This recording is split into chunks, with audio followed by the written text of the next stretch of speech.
Hey everyone, Genome here, coming at you with yet another game where I analyze, a quickie chess match here. I say quickie because these are 10-minute games as opposed to my normal, 3-day game or whatever it was. So, you gotta think on your feet a little bit faster, but all that notwithstanding, it's not an instructional game by far because I think I make a pretty serious error or two in this game, as I normally do. Seems like the classy thing to do would be not to call attention to it. So let's go ahead and take a look at this one. In this one, I'm playing black. I'm playing 10-minute game once again. And I found this game interesting because it has an interesting checkmate at the end. So let's go ahead and get into it. All right, so symmetrical so far. Okay, so right now is just kind of typical opening move stuff here. He reinforces his backwards pawn a little bit, or his weak pawn. Okay, fight for the center a little bit. Okay, and now I'm closing up the center just a little bit. I'm a little more advanced than he is, so I can dig on that. I do have, he has a check he can throw at me here. No big deal there. Okay. Still want to fight for the center. No taking yet. Okay, so opening up the way to castle queenside. It's usually energetic games. Okay, well, that puts paid to that. Just drop the bishop back. Threaten that. I do give up a pawn in this scenario, so it's a little bit dangerous as far as material goes. Okay, threatening my queen. Okay. Castle queenside. Let's go ahead and do it. I'm willing to do that because it'll develop. I'll do a miniature rook lift if he does take my queen here. Okay, there we go. All right, you'll notice I have two bishops that are fairly well placed, even though it looks like he's probably going to be castling kingside. So they'll be kind of on the opposite side of the action, but they are kind of, when they do open up, they're going to be cutting off a lot of the board here. And this bishop already has quite a run of board here. And he can swing up to b4 anytime and basically be in a pretty good spot and force him to further weaken maybe his pawns on this side. So, okay, so he's going to try to attack my center a little bit, develop a piece. Okay, takes, yep. Probably going to push his pawn. There he goes. Guess I'm going to move my knight over to e5 and see if he wants to trade that bishop. Yep, he doesn't. So I should be reinforcing this. Let's see. I don't really have a good way of doing it because it does double my pawns, but I'm not sure what I do next here. Okay, just protecting my pawn over here. This can drop back as needed. He's not doing a whole lot down here, this bishop, because of this pawn chain going on. So let's get him somewhere better. I also could have maneuvered it down to e8 and did some more work, but I do have to be careful of my, excuse me, oh man, I guess I'm talking too much. I do have to be careful of my rook here. I mean, I can always drop it back, but I do want to keep him somewhat lifted, and he's doing obviously a mini pawn storm over here. Okay, it's reinforcing. Now this makes his bishop be able to gobble up a free knight. Let's see if he takes it. Not sure what I was thinking there. I don't think it was purposeful. Did I see it yet? No. There's his free knight. Okay.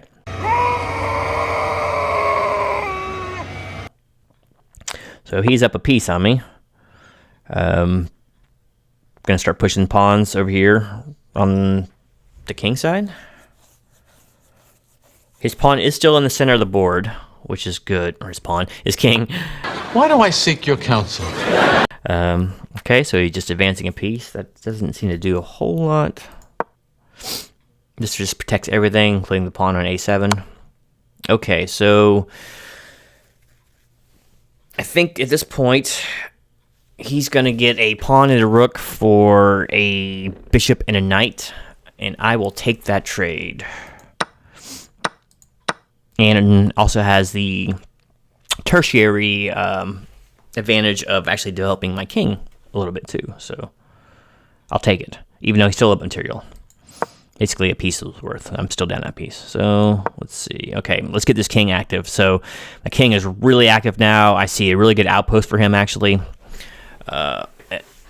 it's a really good outpost too over here on c5, because I could still strike out in basically any direction as things open up even further, and it also tends to, or also will lock in his bishop from this side of the board, so I don't mind that at all. So I'm guessing that's where I'll probably be going next. Okay, he does a castle. It's an interesting castle because there's no protection over there. But right now I have no threats going on, but I do have a bishop pair, and once that's unleashed, that's going to be pretty good. So yep, there's that buttress or fortress I was talking about. Okay, so he's just advancing pawn down there. I probably don't move these guys. I'll wait for him to move on those. Okay, let's develop a piece. He does have basically 2 weak pawns right here. If I can maneuver my knight over to c6, I can attack one or the other one, and only one of them is defended. So, okay, developing. That's basically the only place he could develop that knight to.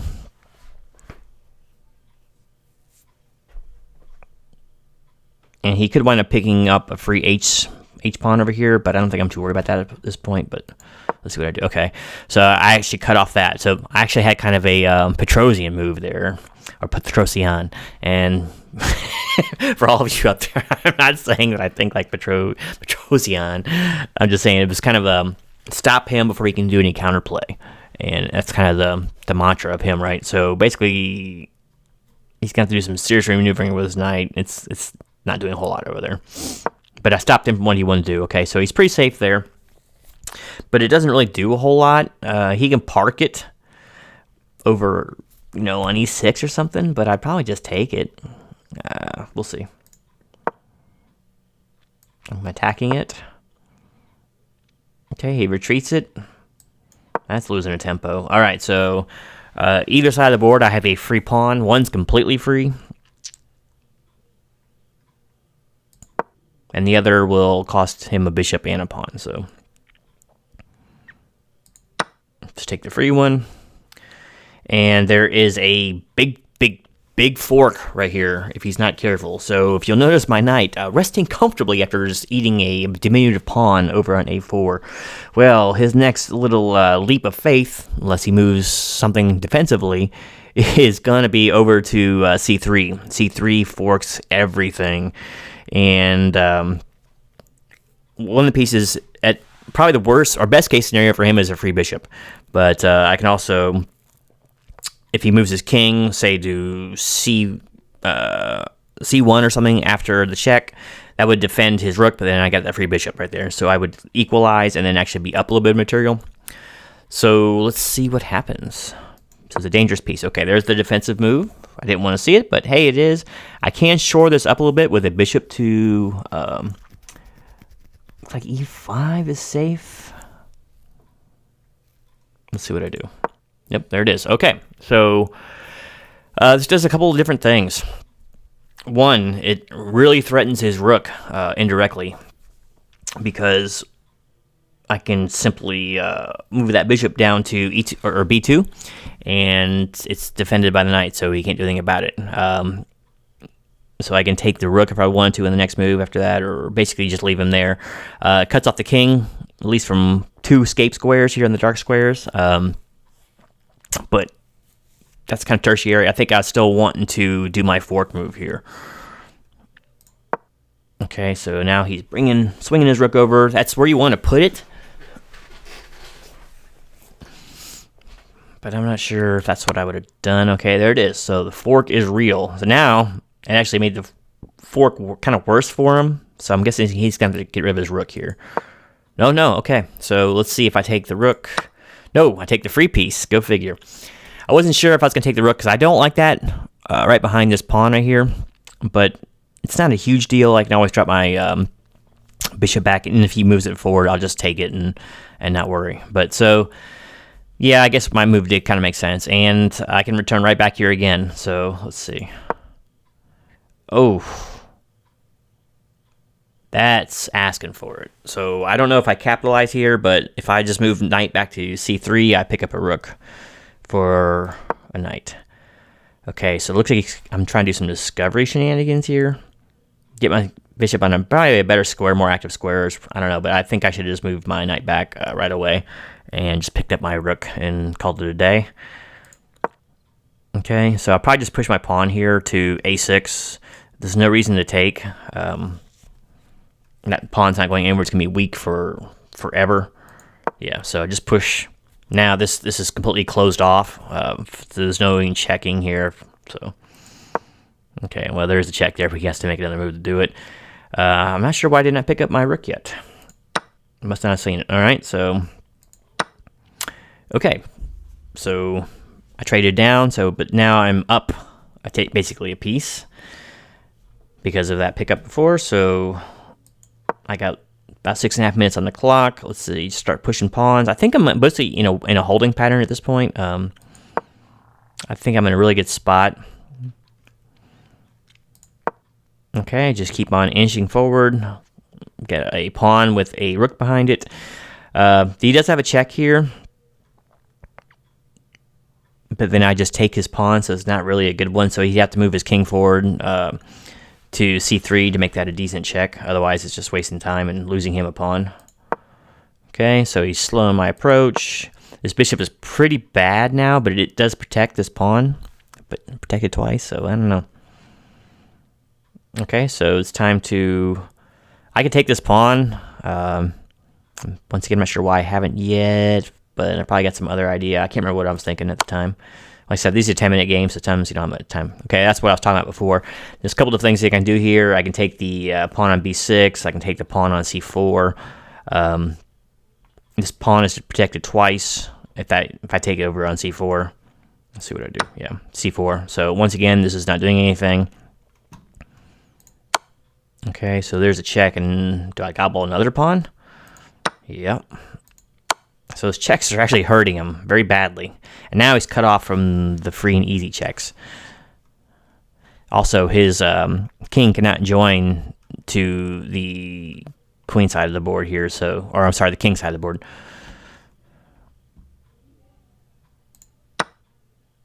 Okay, so there's a pawn gobble. Now, I do have a hanging bishop here. Your bishop is exposed. I'm trying to see if anything's sticking out. I'm not sure what I do here. Okay, so just trying to trade off pieces now since I'm up material. Checkmate, okay. Move to safety. There's a free pawn to be had here. Let's see if he takes it. Nope. Moving his knight down.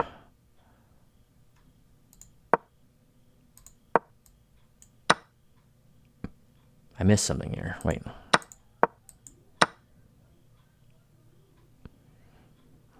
Okay, so he takes a pawn. I move back. I'm probably going to do a remaneuver here to f3 so I can get rid of his h-pawn. That's a guess, but I'm not totally sure. But anyway, that pawn's a goner.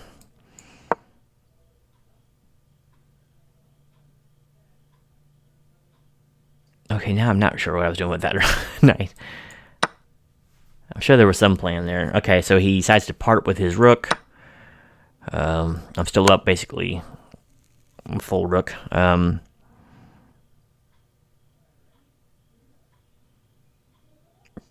a check. I'm going to move my king back, obviously, to c6 to protect my b pawn. Okay, so I should be pretty good now. Guess I'm going to harass his knight and pawn. Yeah. Okay, so he moves his king in. I'm guessing I move my king forward to further harass his knight. I'm guessing king d5. Yep. I'm not even looking over here. Believe me, guys, I'm not looking over here. I'm trying to remember what I was thinking. All right, so he's got me in a check here. I do have to be a little bit careful where I move my king so I don't get any forks. Okay, so takes another pawn. Okay, so here's where the magic happens, right? This was kind of do or die for him. And I believe he dies here, actually. I didn't know that was going to happen. He's going to have to either fall behind this pawn here or start working to this side of the board. But I think he falls into my mating net here. Yeah, so that was a death knell. definitely not good, because he's in a lot of trouble here. You notice he's cut off completely now from the D file, and he doesn't have too many squares to go to here, obviously, because my king is guarding F5 and E5, right? Right now, he doesn't have F4 available. So basically, the only safe square he has right now, if something strange happened, which is about to, is over on F3. Notice I have a pawn here that's completely passed. I could march that up at will, but let's be a little more stylistic, because if you notice, there's actually a checkmate here, and it's a checkmate in 2. And I don't think it's anything he can do about it. So let's go ahead and show it to you. But starts off with a knight move, of course. All right, so knight to G5 check. So what's he do here? There's nothing he can do here. He only has one move, basically. If you notice what that move did, while it left his square for him to go to, that's the only square that he can't move out of when I'm done, because now the knight itself protects F3. So there's no retreat square where he could get away back through here. So he's going to have to move over to F4. And guess what happens? This knight's protected. So all you got to do is swing the rook over and checkmate. I found this checkmate kind of interesting because not only did it stop his egress from the rear, it also stopped it from the side because of the knight placement here. So E4 is cut off. The king is cut off his escape square. So I think it was a pretty interesting middle of the board checkmate with the king playing an integral role. I thought that was kind of a cool thing. Yeah, but he definitely should have either parked himself behind that pawn back there, which I'm still a piece up and completely winning. And this pawn over on A6 is just waiting for his chance to go.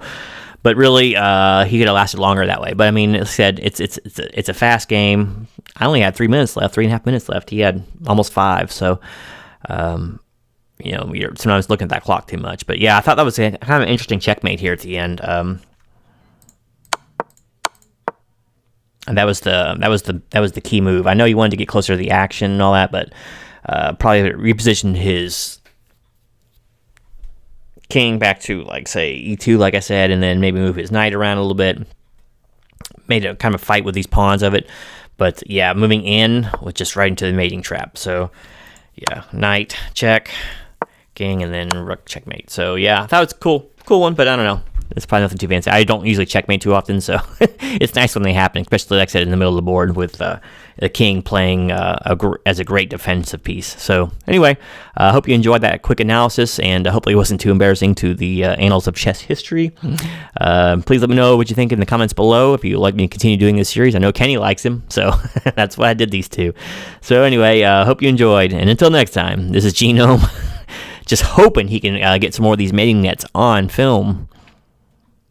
Out.